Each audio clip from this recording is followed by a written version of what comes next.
Welcome to the Juliet Show. I'm Juliet. I'm so happy to be here with Nick Cannon. Hey, it is an honor to be here, Juliet. Thank you. So you have the new season of Wild 'N Out coming out this week. Yes, I do. It's really exciting. I mean, this is our sixth season. I mean, it's the longest running comedy series on MTV or in the MTV family, and it's the #1 rated show ever in MTV2 history. Yeah, so that's amazing. So when it came back last year, it was like, were you surprised by how successful it was? Kind of, but in a way, I kind of knew that people were gonna, like, they were fiending for it. They were like creating Facebook pages, and every time I would go somewhere, they're like, "Oh, you got to bring Wild 'N Out back." So we brought it back, and I knew it was gonna be successful because I knew there was an appetite for it, but I didn't know it was gonna do what it did. I mean, it was a tremendous response. Yeah, it's pretty amazing. And also, like, it was 5 years off in between, right? Yeah. So what was like the first step in bringing it back, and how involved were you? I mean, it was just me saying, "All right, I'll do it." Like, all right, because when I stopped, it was just by choice. I stopped in 2007, and then I got married and had family, all that stuff. So I was just chilling a little bit. But then everybody kept saying they wanted to see it, and I started getting back out there doing stand up and stuff. So I was like, let's do this again. So do you consider yourself like a comedian first, because that's kind of like your background? I mean, that's what I started doing. I mean, I feel like that's what I am at heart, but I mean, I'm an actor, I'm a musician, I'm just an entertainer. I mean, I always say I try to pattern myself after greats like Bob Hope.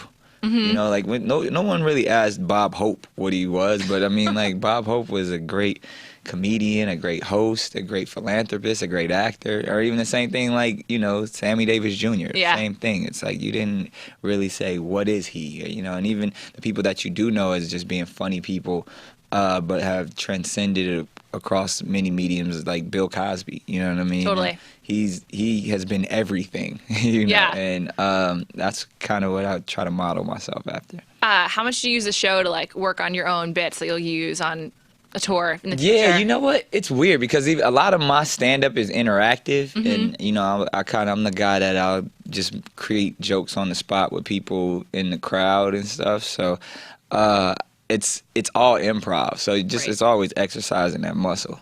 How much do you guys plan? I mean, Wild 'N Out is like mostly improv too. So like, how Yeah. much do you guys plan in advance? And Yeah, it's not. I mean, we just set the parameters more than anything. It's just like, all right, this is where we got to go, and there's no holds bars after that. how much do you scout for? Like, how do you find the talent? It's tough because it's not a craft that everybody can master. So you're all, somebody might be the funniest person you've ever met, but when it comes to doing improv, they don't jump in, and you got to be quite confident in your skill set to be able to jump out there, and especially you be playing with some of the best and some of the rawest people that'll say anything, and they don't hold back. So you got to have that.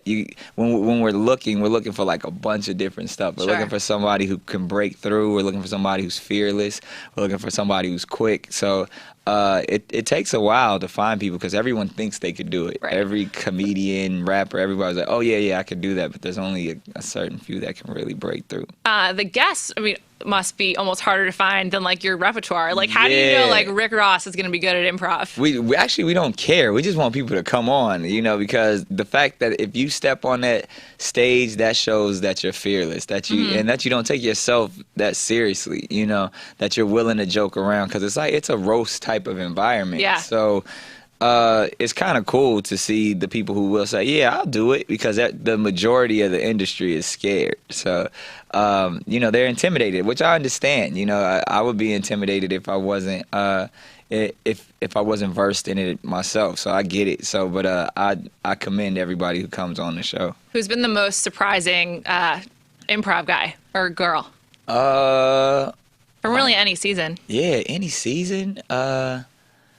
Probably it's a lot of athletes that come on and surprise me. I mean, like everybody from Warren Sapp to Michael Strahan, Michael Strahan's on this year, right? Yeah. So he's coming up. Yeah, he was good. Adrian Broner was good. Serena Williams was good. Really? Yeah. So, I think it's something in an athlete, they're like, yo, I get knocked on my ass all day long, so this is nothing. I feel like so much of it must be the confidence to do it, and athletes must just be supremely confident. Athletes have so much confidence, and they're used to people hitting them with stuff, you know what I mean, whether it's physically or verbally, you know what I mean? That's the one thing about being an athlete. From early on, I always respect, you got to take criticism like crazy. I know. You know what I mean? Like, to be an athlete, you have to have the thickest skin, just because, you know, not only do you have to deal with the people in your inner circle and your coaches and all that, but then, you know, you go online and people are talking crap about you, and you know what I mean? Like, everybody has an opinion about an athlete, you know, because everybody's, you know, quarterbacking from the couch. So athletes are probably the ones that have the thickest skin, so they don't get offended as easy as someone like these rappers and actors. Right. I feel like you must have the thickest of skin as well. Speaking of controversy, like you seem to be. I welcome it. I love it. So when you released your album in April, White People Party Music, there was all of that controversy. Like, how much were you expecting for people to push back when you dropped that? I wanted more. I was trying to like piss Rush Limbaugh and Bill O'Reilly off. You know, it's one of those things where it's satire at its finest, and I feel like it's one of those things where if it feels taboo, then that's what I want to go for. I like that's that type of humor where I like to make people uncomfortable. I mean, when you think about it, that's what Wild 'N Out is about. That's what just great comedians always tap into a place where it's like, hey, we got to find the truth in this and we got to put it out there. Right. How much do the people around you like discourage you from doing that kind of stuff? Like, it's a risk. Yeah, my team is always, but hey, they're always, all they're worried about is money. I don't care about money. So they're like, oh, you got to play nice until we can get a check. I don't care about a check. I'm going to be good either regardless. So I'm usually one of those guys that if it makes me happy, if it makes me smile, I'm going to go with it. And of course, sometimes that could be dangerous, you know what I mean? Because even now, you know, as I'm maturing and, you know, and I'm a father and a husband, I can't be as reckless as I once was. Right. But that's just my spirit. I've always been one of those people who just like to push the line, you know what I mean? And if it's dangerous, I love it. You know, and that's in every aspect. That's you know, I'm one of those thrill-seeking type of personalities. So I never like to just go with status quo. You've been doing this for so long, like since all that. How old were you when you started all that? It's weird. I started off as the audience warm-up on that show, doing stand-up at 16. Wow. And by 17, I was a writer for the show. Wow. And then I didn't know that. Yeah, and then I was on at 18. Okay, but so you've been around this for so long. Yeah. And so, like, how much does it? I feel like you are very at least deliberate with like your social media. Yeah. So it seems like you have a pretty good grasp of like how people are receiving you, and like how have you changed that, like as there's been like new tools to connect with like your audience? I think if anything, I always want people to know I'm a regular dude. You know what I mean? Because there's so many, there can't, because of social media and everything, there's so many different perceptions. But I believe the purpose of social media is for someone to get to know a person in a real way. And I'm probably like the realest dude you know. Like you do it yourself on all your Instagrams? Yeah, and I'll probably say something or do something that people will be offended by. And I'm gonna do some stuff that people are gonna love. But it's like, yo, it's me at the end of the day. I'm not perfect. I'm not here to put on a persona for you. I'm just like, yo, some days I'm having a great day. Some days I'm not. Some days want to put up pictures of my kids and all of that stuff. And some your kids are really cute. Thank you. And then some days I want to put a picture up of some ratchet chick twerking. You know what I mean? Yeah. You never know. It's like, but I think people can appreciate and respect the realness and the honesty. That like, hey, I'm just like every other guy out there. I'm no different. Right. So how'd you get that first gig warming up all that crowd? I was doing stand-up around Hollywood, and the producers of the show saw this kid doing stand-up and was like, yo, he would be perfect for the shows that we produce on Nickelodeon. And the same guy who saw me when I was 15, 16 in the club is still my manager to this day. And really? Yeah, so one of those things where it's always been family. I mean, I jumped into the Nickelodeon family as a teenager, and still there to this day. I've always been really interested in your chairman responsibilities. Yeah. So like, how did you get that job? And, I like, went in there and asked for it. I said, "Hey, Oprah has her own network. Why can't I have my own?" So how involved are you? Like, it's Teen Nick, right? Yeah. So I mean, I'm quite involved. I've had the job since 2008. And to be there and, focusing on developing new shows is more than anything, and just branding more than anything. And, I created the Halo Awards, created Teen Nick Top 10. So I've created all the most successful shows on the network besides Degrassi, and that's a show that we kind of, license, shall we say, from another property. Love Degrassi. Do you ever watch it? I do. I mean, now it's too many episodes now, though. Like, because it's like season 18 or something. Yeah. But that's the beauty of it when you think about how long it's been around. I know. And all the cast members and stuff. It's like its own mini soap opera over the years. Have you watched the Aubrey Graham Drake episodes? I have. Jimmy Brooks. I've seen all of those. Yeah, young Jimmy Brooks in the wheelchair. He was always my favorite. I used to watch a show when I was in college, and I loved him before he was famous. And I would like to tell people that. Yeah. You was riding with Drake when he was rolling. Exactly.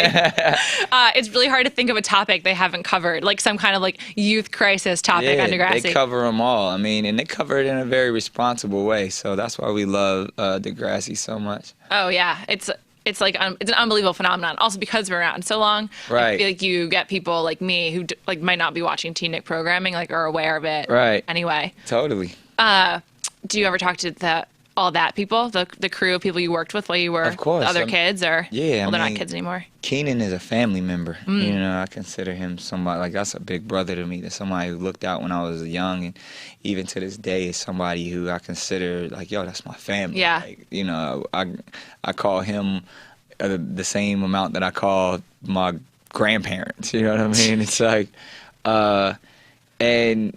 I mean, there's other. I mean, in passing, everyone else, I really have a deep love for Amanda Bynes. Yeah, it's good to see she's kind of back on the up. Absolutely. And then everybody else, we kind of, if I see him, I mean, still every once in a while I hear from Kel or Josh Server or all those people. So it's good stuff. Were you guys like aware of like trying to avoid the pratfalls of being like a young star? Like, how much does that like really like penetrate while you're a kid? Yeah, I don't think. I mean, one probably because I was like I said, I was 18 when I got on, and I had a little bit older. Yeah, and I mean, and like the same thing with Kel and some of Keenan, a lot of other people. Like, we grew up like normal kids. Yeah. You know what I mean?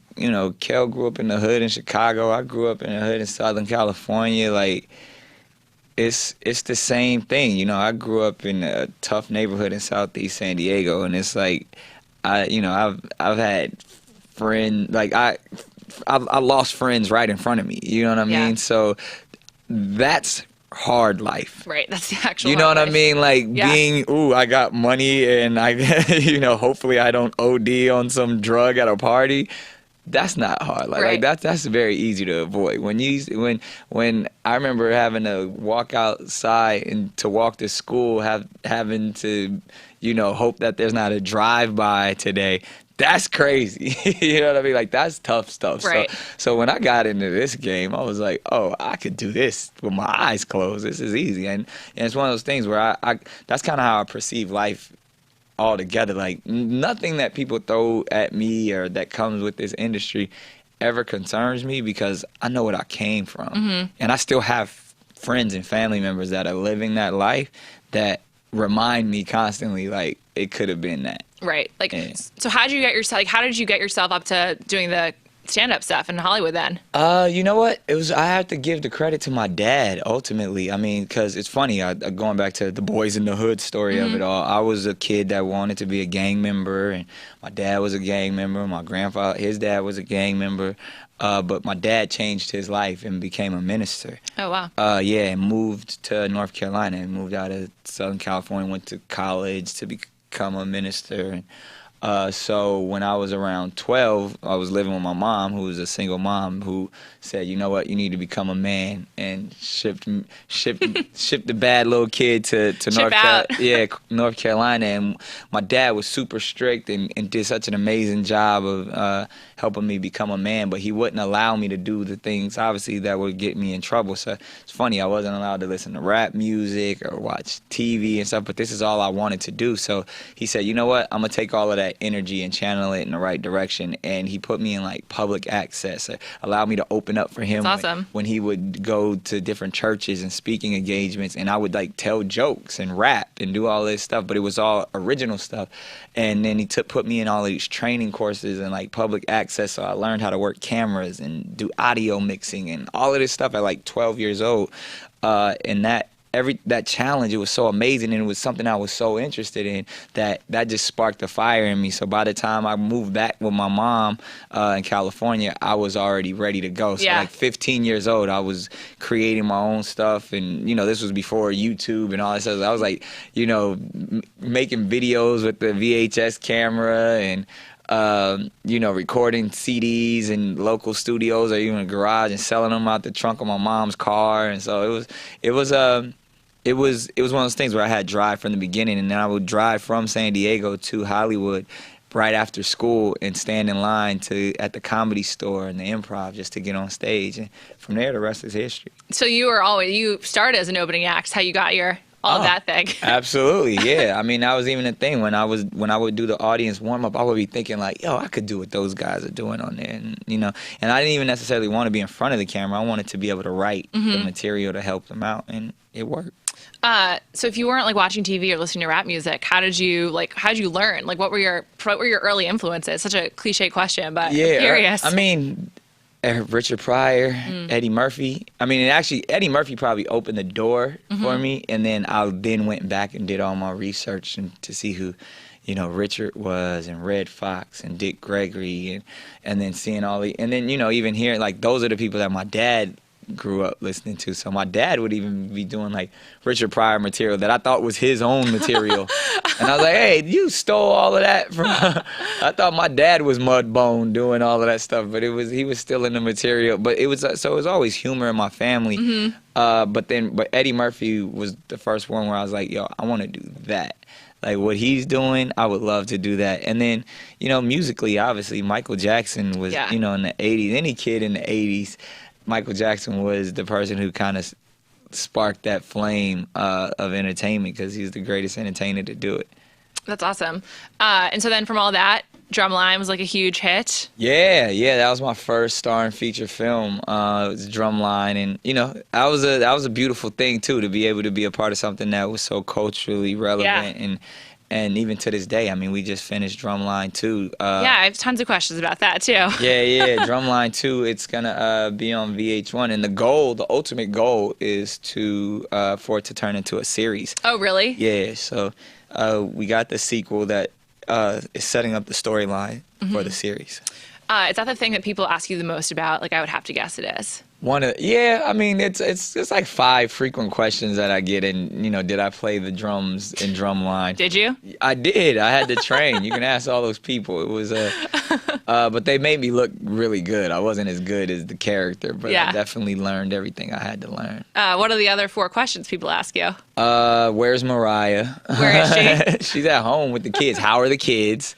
How are they? They're great. Okay. How annoying so obviously, when you and Mariah started dating, there was so much attention. Yeah. How do you guys deal with that, like, on a regular basis? Like, there's like a rumor every day. I can't believe people are still that interested. I mean, like, you just had that recent thing where you talked after the radio interview. There's all those. Yeah.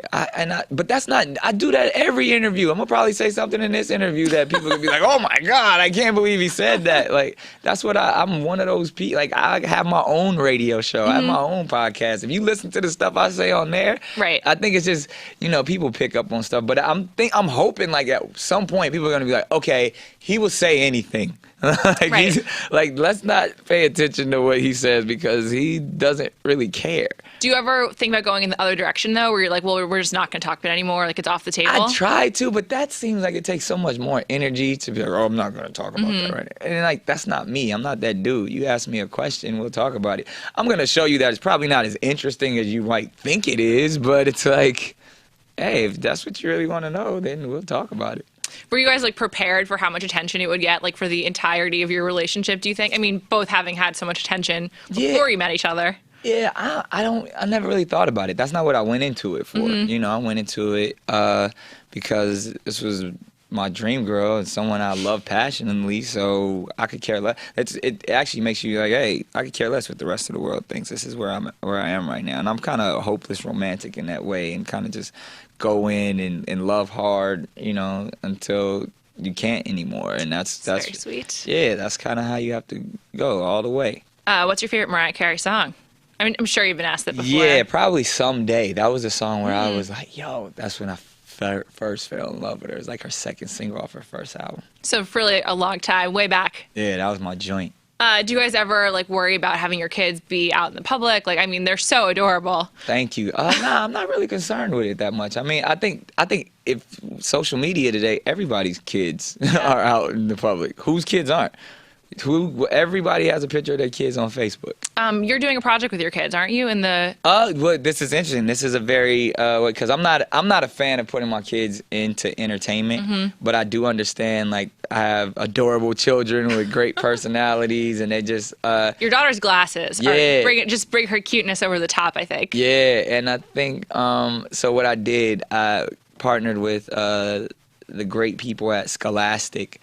And together we're creating a book series about my kids. So it's my kids, but they're not really involved. Got it. You know, I'm writing the book, and you know, we design the characters so people can enjoy my kids. And you know, my goal is ultimately we're gonna do the book series, and this book series will turn into an animated series and things of that nature. So. Oh, that's awesome. So like it'll be in the Nickelodeon family, maybe. Exactly. Hey, see. I totally get corporate synergy. Exactly. So is it like comic book, like a comic style, or just like picture books? Yeah, these are books for kids. So Got you know, and the first one we're doing are the 12 Days of Christmas. Rock and Roll's 12 Days of Christmas. And so it's like each day they do something, or yep, totally cute. Yeah.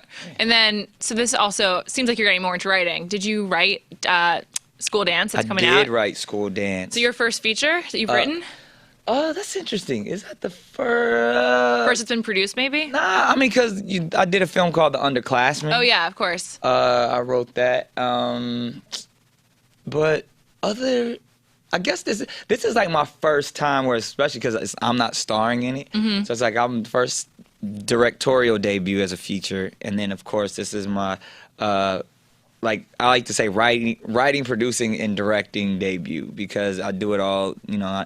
And eventually, my goal is to be like Woody Allen. You know what I mean? Like, I love his style. I love his business ethic, to where he's like, yo, I'm gonna do what I want, whenever I want, and I'm gonna drop a great film every year. And I don't care if people see it or not. It's just great art. Do you have a favorite Woody Allen movie? Ooh. That's a tough one, because I like Bananas. I like everything. I mean, it's tough. There's some good ones. If you also like, if you're into music, Manhattan has like that incredible score. Manhattan is incredible. Manhattan might be my favorite. Yeah, that scene by the Brooklyn Bridge. Just the black and white, and just him dating the younger girl. It's just like, I love that film. I love that film. Of course, you know, Annie Hall. Plus, I mean, they're all so dope. But and just his style and just what he does, it's Match Point. I mean, it's so many, man. Like, I'm kind of surprised that you love Woody Allen so much if you're like a hopeless romantic, because like it's kind of he's a hopeless romantic too. If you think, like, all of his stories, they're love stories. They're just he's never the triumphant one. You know what I mean, his characters usually attempt to be romantic, and he totally mess up. Yeah, but it's just like, but he continues to keep trying. Did you see Blue Jasmine last year? I did. That was phenomenal. It was really good. That was depressing though. Yeah, that was like really sad. Yeah, I mean, You know who I really liked in that was my dude, Andrew Dice Clay. Oh, he was amazing. He was dope, right? He was so good, yeah. And then Alec Baldwin was dope too, though, but Andrew Dice Clay killed it. Yeah, it was almost like he was kind of the more surprising. Yeah, but it was so real. Yeah, it was really good. And also, I didn't realize this until someone else pointed it out, that it was like Woody Allen's take on A Streetcar Named Desire. Oh, yeah. So then when you like go back and think about Andrew Dice Clay, and I think her name's Holly Golightly. Yeah. Or that's who the character she played. I can't remember her name. Anyway, like I know you're talking about, though. Yeah, that couple. Now I got to go back and watch Streetcar again, just because I see what you're saying with the same themes. That's just funny too. Like even with School Dance, I mean, people never put it together, but it was like, yo, this is my take on West Side Story. Oh, interesting. Well, I haven't seen it yet. That's cool. Yeah.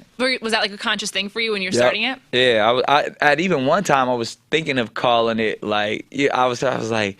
Something West Side, or something a hood story. Like I was coming up with all of these things because it's truly about like two different worlds, that are brought together through love and music, and ultimately at the school dance. So it's it's the Mexican neighborhood and it's the black neighborhood. So it's very Southern California. Very Southern California. I mean, a lot of people don't know that of the real issues that go on in the high schools in Southern California.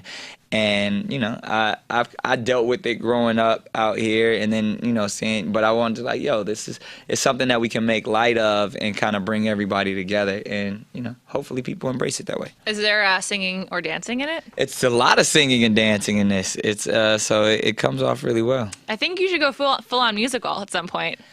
Eventually I will. Just not yet. Eventually though. Yeah, so you have really run the gamut, like from TV to movies now, and I read you have a tablet coming out. Yeah, too? July 12th we have the Incredible tablet coming out. What does that even mean? Like, what is incredible about it? It comes with content, and it comes with its own social network. And so even if you buy an iPad, you kind of get it, and you got like, what am I going to do with this? As soon as you turn the Incredible tablet on, it's a tutorial given by me. And I'm walking you through the steps, and I get you involved into the Incredible Network, which is my own network. So I was like, yo, Diddy and Oprah, they could have their own TV networks. I'm focusing on the screen that this generation is on. So, it's true. Yeah, so we're creating shows. I'm giving everybody opportunities to create their own shows. So if you buy this and you become a part of the Incredible Network, I'm empowering young people to be a part of a network that, we could create a television show together. You could create a show with Nick Cannon. Did you have who are the tech partners? I mean, I can't even imagine the work that goes into that. Yeah, it's a lot. I mean, I got a lot of great partners on this. I mean, but it's it's one of those things where I even went over to Asia to kind of figure out how all these things work, and just really kind of dove in and say, look, this is something that's really important to me, and I want to nail this in the right way. Last thing before you go. Yes. Back in February, you played in the NBA Celebrity All-Star Game, and I was horrible.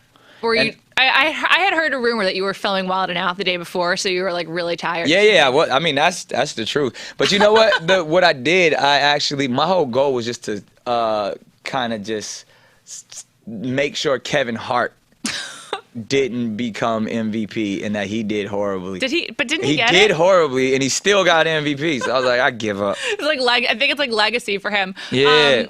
Jalen Rose was your coach. Yes, who's a good friend. Oh, is he? I love him. How did you think he was as a coach? Because he's retired Horrible. now. Horrible because you played badly? Yeah, because apparently he didn't, I'm a star player, and he didn't utilize me to my fullest potential. Well, you got to get back in it next year. Exactly. Oh, yeah. And it's in New York next year, right? Oh, yeah. They're splitting it between MSG and Barclays. Yeah, and I'll be there shooting Wild 'N Out again, so. Maybe you'll be less tired. Yeah, because I don't have to jump on a plane, so hopefully we'll get all that going. Thank you so much for coming by. Seriously exciting. Fun.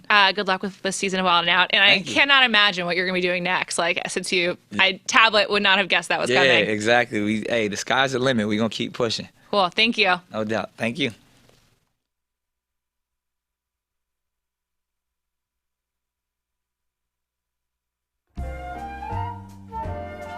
You see, every podcast we put on YouTube comes with this fancy graphic listing all the topics that your favourite Grantland podcasters are talking about. If you click the topics, you can skip around and choose your own podcast adventure. Subscribe to the Grantland Podcast channel to blaze your own trail on this sonic journey.